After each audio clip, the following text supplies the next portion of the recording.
আজকে আবার এই যে বরফ পড়তেছে, অনেক বরফ, স্নো, যেটা তোলার মতো। এই যে গাছের অবস্থা দেখেন, আলমিনির অবস্থা, নতুন করে আবার বরফ পড়তেছে। এই যে রাস্তা, ফুটপাথ, সবাই ময়লা বের করে রাখছে। আর এই যে এখনই রাস্তা পরিষ্কার করতেছে।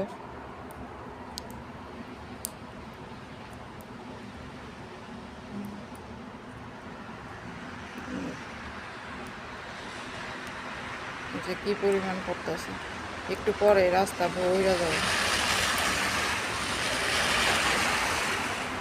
এটা হলো আলবিনির অবস্থা আজকের। গাড়ি ঘোড়া তাও চলতেছে।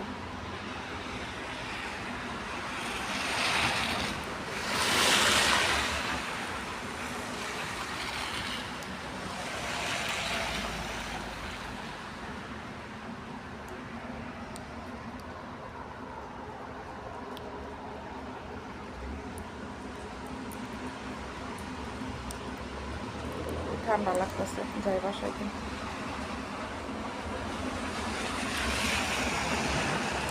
পরিষ্কার করা গাড়ি আসতেছে।